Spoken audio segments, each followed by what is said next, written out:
Tem uma vontade irresistível de saborear a melhor informação? Dos artigos de opinião até ao acesso antecipado aos Podcast Plus e muitas mais vantagens em ser assinante Observador. Desfrute de tudo como se fosse a última dentada.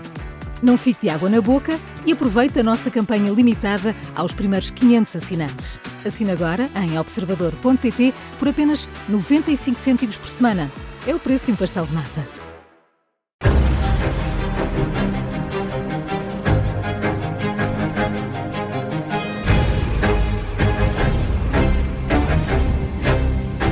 Tensão diplomática a envolver Moçambique, tensão entre o Parlamento português e o Ministério da Justiça por causa de uma ideia do Presidente da Assembleia da República. Menor tensão agora no seio do PS, tendo em conta que há uma luz ao fundo do túnel e a candidata à Câmara de Lisboa está escolhida. Falta só o anúncio oficial, é Alexandra Leitão. 3 temas para irmos diretas ao assunto hoje com a antiga diplomata e candidata presidencial Ana Gomes. Muito bem-vinda, Ana Gomes. Olá, boa tarde a todos. Deixe-me começar só aqui já por Alexandra Leitão, por este último tema que referi. A líder parlamentar do PS remete para o secretário-geral socialista, Pedro Nuno Santos, diz que é preciso aguardar. Espera que mais cedo do que tarde haja esta confirmação oficial. Seria Alexandra Leitão a sua candidata a Lisboa? Absolutamente. Espero que isso se confirme. Acho que é uma excelente candidata. Vai, sem dúvida, unir o PS. Vai também poder federar à esquerda e até ao centro, toda a gente que se revê numa agenda que faça a diferença por Lisboa e uma agenda, obviamente, que seja respeitadora dos direitos dos lisboetas. Ana Gomes, não acha que com essa coligação à esquerda Alexandra Leitão pode afastar um pouco o eleitorado do centro? Não. Acho que ela é uma pessoa que justamente tem capacidade de federar para além da esquerda. Eu disse à esquerda, mas também chegando a faixas democráticas já à direita. Pessoas que queiram ver a cidade ser governada. E eu acho que Alexandra Leitão dá garantias de ser uma mulher que tem de armas, que tem capacidade não só de propor programas, mas de ação. Ela tem experiência governativa e infelizmente eu tenho pena que o mandato de Carlos Moedas tenha sido bastante inferior às expectativas. A última gota d'água, para mim, foi ele estar de repente a ligar-se a essa agenda instrumentalizadora da noção de insegurança ligada aos migrantes e portanto, também a incapacidade dos lixos, o facto de ele não ter sequer equipa. Eu bem sei que não foi Carlos Moedas que ganhou, foi Fernando Medina que perdeu, mas eu tinha mais expectativas em relação à gestão dele e, portanto, acho que não será difícil a Alexandra Leitão dar a todos os lisboetas que querem ver a cidade devidamente governada a percepção de que com ela isso pode acontecer. Mas pode vir a ganhar a Câmara a Moedas sozinha ou seria melhor aqui promover uma coligação de esquerda de forma oficial e até pré-eleitoral? Ninguém ganha sozinho e quais são as modalidades, eu não tenho a percepção de qual é o que é melhor. Eu procuraria desde já ter uma frente tão ampla quanto possível a apoiá-la, mas é evidente que o que importa é que a campanha mostre uma pessoa abrangente, capaz de lidar com toda a gente e capaz de servir uma agenda que sirva a esmagadora maioria dos cidadãos de Lisboa. E é bem sabido que tem havido mudanças com a gentrificação da capital, que sem dúvida que Lisboa mudou, digamos, para a direita. Tem hoje muita gente cosmopolita, rica, nem sequer portuguesa, mas é gente sem dúvida que quer ver a cidade governada, quer ver a cidade segura, quer ver a cidade com oferta cultural, com oferta sobretudo na área da habitação, que é uma questão fundamental, a primeira questão, em particular para os jovens, mas também para os menos jovens, e que tem que ser resolvido rapidamente. E há medidas que podem ser imediatamente postas em prática e que não foram. por Carlos Moedas com pena minha. E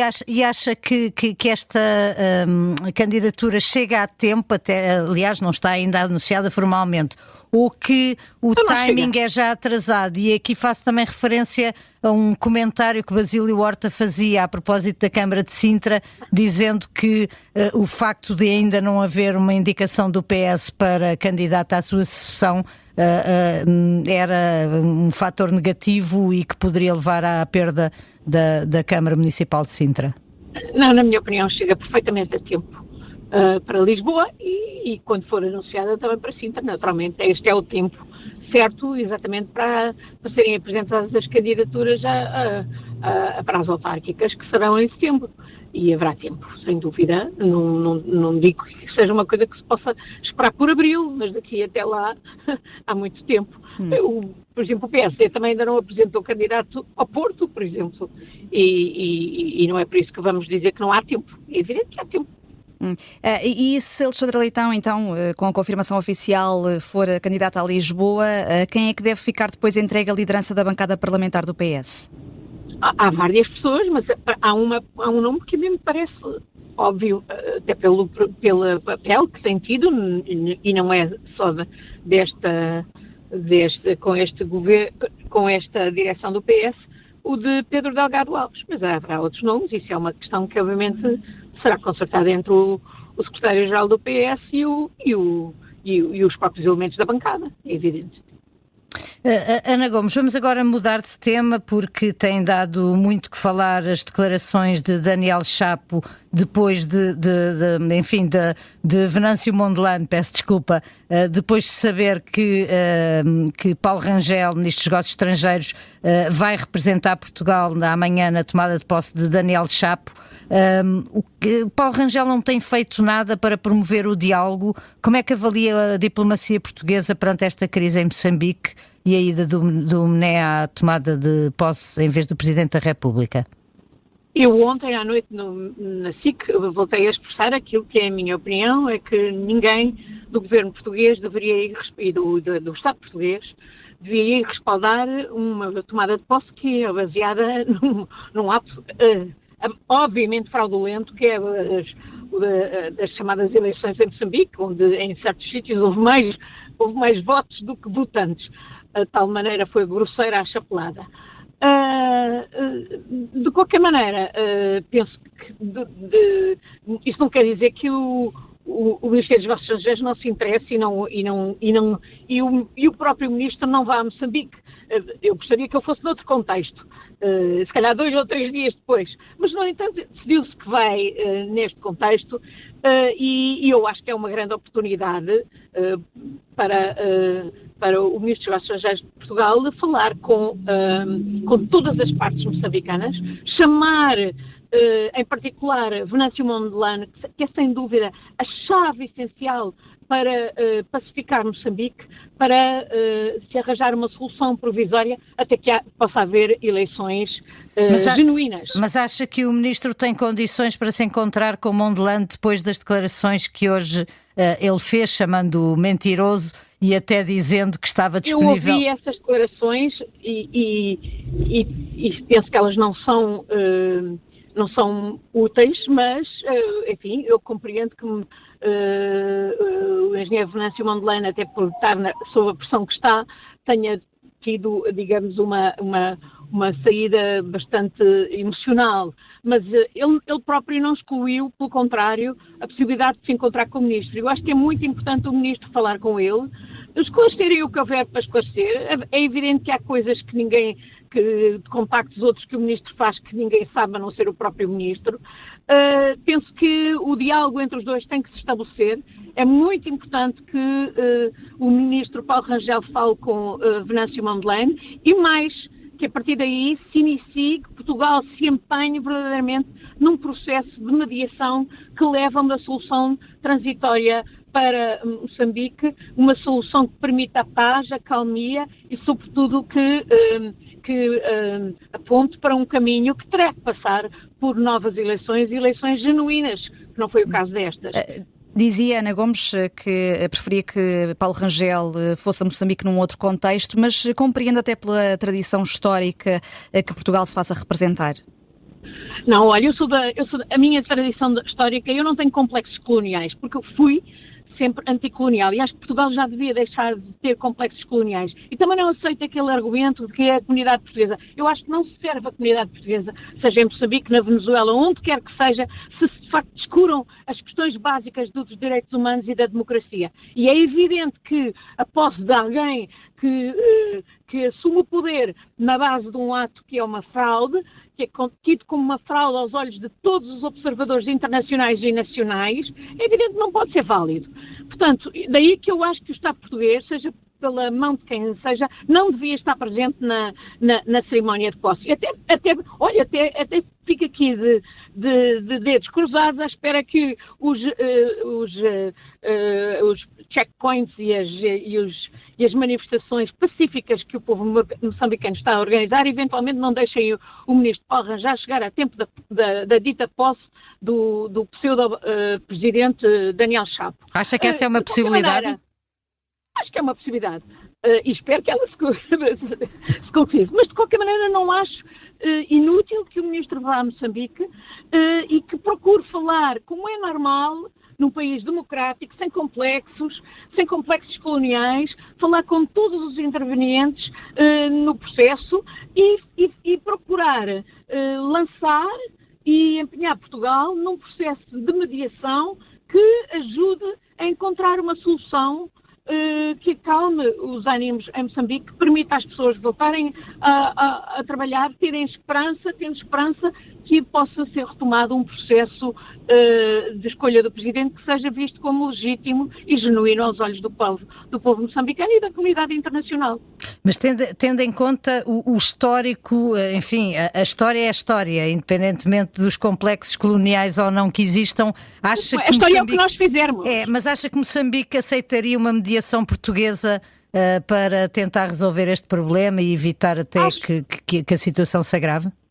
Acho o próprio engenheiro Venâncio Mondlane, nas diversas comunicações que tem feito para o povo moçambicano, tem insistido na mediação de Portugal, apesar de estar muito desapontado pela forma como foi mal recebido aqui em Portugal, ou não recebido aqui em Portugal, quando cá se deslocou mesmo antes das eleições, o que é prova de que, de facto, os agentes portugueses têm estado a ser muito mal informados, os agentes políticos portugueses, dos diversos governos, têm estado a ser muito mal informados sobre a realidade moçambicana, e têm estado demasiado reféns de interesses que não são os interesses do povo moçambicano e que também não são os interesses do povo português, designadamente da comunidade portuguesa que está em Moçambique, que obviamente depende da prosperidade e do Estado de Direito, das garantias de Estado de Direito em Moçambique. E hoje essa comunidade está refém da situação em Moçambique e é por isso que, de facto, importa reverter um caminho de enfrentamento e de violência em que a polícia, a mando da Frelimo no poder, está a matar as pessoas. Não há nenhuma guerra civil em Moçambique. Não há povo contra povo. Há polícia a mando da clique no poder a matar cidadãos indefesos, cidadãos que não têm armas. Não confundamos, não há nenhuma guerra civil em Moçambique. Há um poder despótico, desgovernante de Moçambique, ladrão, a matar o povo. E é isso que tem que ser travado. E Portugal pode e deve contribuir para isso. Portugal faz a opinião em Bruxelas sobre Moçambique. Portugal não pode estar mal informado do que se passa em Moçambique e é também nesse sentido que eu acho que, apesar de tudo, é útil que o Ministro lá vá, ou seja, já que lá vai, pois que se informe diretamente e para isso precisa de falar com todos os interlocutores, com todos os partidos da oposição e em especial com o engenheiro Venâncio Mondlane, porque ele é a chave de uma solução de pacificação em Moçambique e de uma transição que, efetivamente, volta a pôr o Estado de Direito, volta a encarrilar o Estado de Direito em Moçambique, o que não tem acontecido há muitas décadas. Ana Gomes, há aqui um outro irritante, digamos assim, que está a marcar as últimas 24 horas. Na abertura do ano judicial, o Presidente da Assembleia da República, Aguiar Branco, anunciou uma reunião de trabalho com os agentes da Justiça no Parlamento. Vai acontecer no início de fevereiro.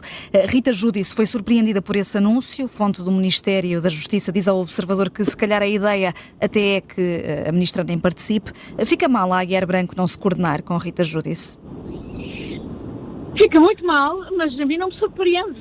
Surpreende quem tem uma elevada ideia da Guiar Branco. Eu, como tenho da Guiar Branco a ideia de que foi o Ministro da Defesa que realmente não serviu a defesa de Portugal, pelo contrário, desmantelou todo o setor da defesa em Portugal, num momento em que Portugal, obviamente, mais do que nunca, precisava dele, e precisa dele mais do que nunca hoje. Eu tenho péssima ideia de Aguiar Branco e, portanto, não me surpreende a atitude displicente de Aguiar Branco a convocar uma reunião sobre justiça e a combiná-la, pelos vistos, nas costas da própria Ministra. É evidente que temos um gravíssimo problema de justiça. Aguiar Branco foi um dos Ministros da Justiça também, a certa altura, pelos vistos não contribuiu para rigorosamente nada mudar. A situação da justiça é péssima. O tema número 1 que o Ministro, de qualquer agenda para uma reforma da justiça, que significativamente ninguém ontem abordou no ano judicial, o que mostra como todos estão de alguma maneira capturados, é o esquema da justiça privada, secreta, que desvia milhares de milhões do Estado português,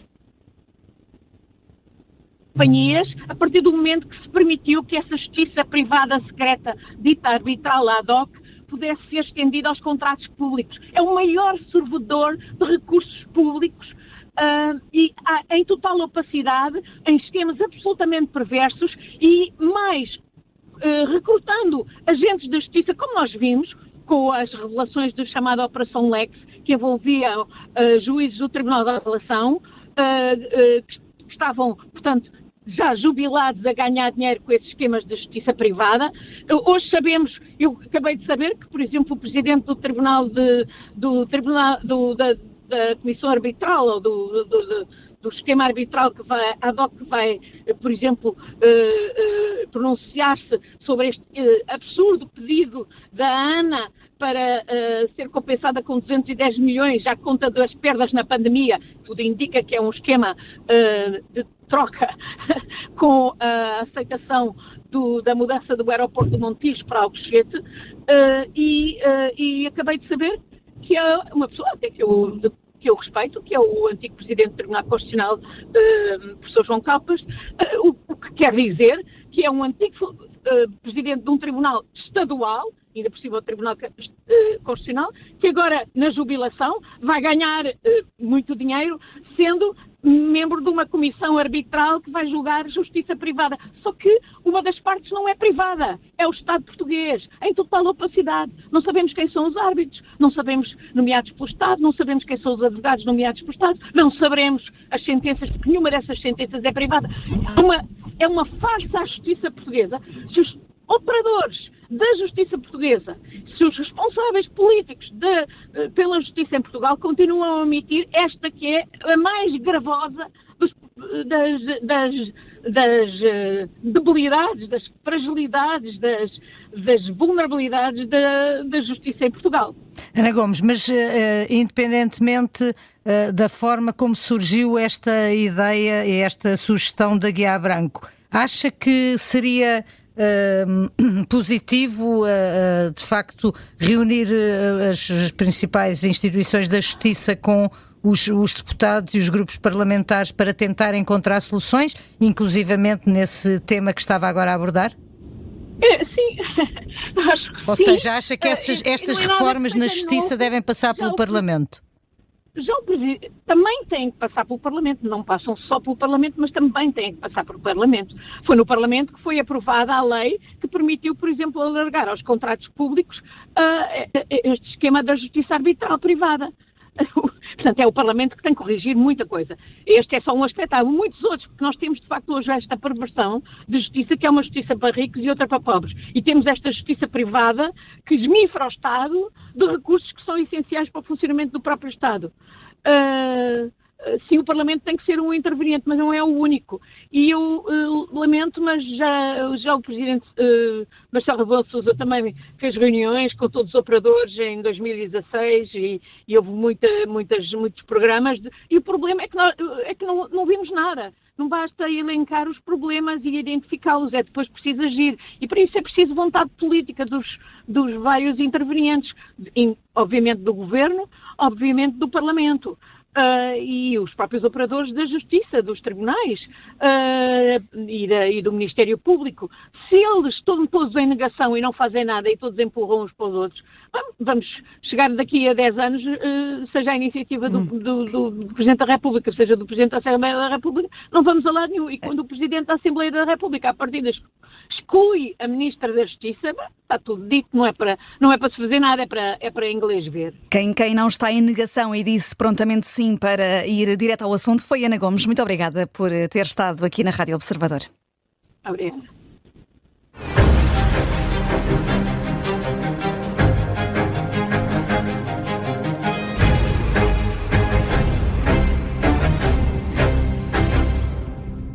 Se gostar deste podcast, pode seguir, dar 5 estrelas e comentar o episódio na Apple Podcasts ou no Spotify. Pode também subscrever e gostar no YouTube. Assim recebe uma notificação sempre que houver um novo episódio.